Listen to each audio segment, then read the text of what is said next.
ng bayan, maasahan anumang panahon. Magandang oras po sa ating lahat. Narito na ang latest update sa magiging lagay ng ating panahon sa susunod na 24 oras. Tuluyan ang nakalabas sa ating area of responsibility ang dating si Bagyong si Emong, at sa mga susunod na oras ay posibleng malusaw na ito o mag-dissipate at magiging isang remnant low na lamang. Ibig sabihin nito, wala na itong lakas at wala na ring magiging direktang epekto sa anumang bahagi ng ating bansa.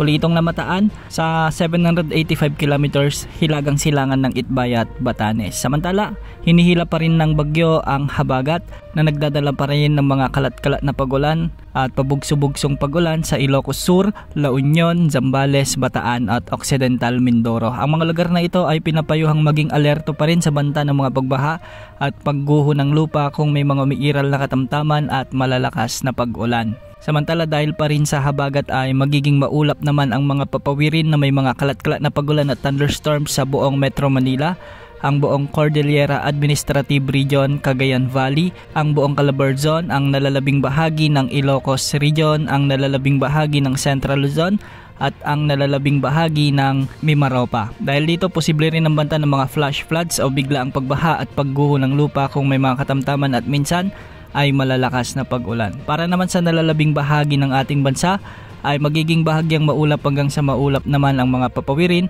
na may mga isolated rains and thunderstorms. Dulot pa rin ng habagat, kaya posible pa rin ang banta ng mga pagbaha at pagguho ng lupa kung may mga umiiral na severe thunderstorms. Sa mga susunod na araw ay patuloy na mararanasan ang pagbugso ng habagat, kaya maraming lugar pa rin ang mga kakaranas ng mga kalat-kalat na pag-ulan, lalo na sa tanghali hanggang sa hapon. Inaasahan namang unti-unting hihina ang habagat pagdating ng weekend. Depende na lamang ito kung walang mabubuong samalang panahon sa silangan o hilagang bahagi ng ating bansa na magpapalakas muli ng habagat.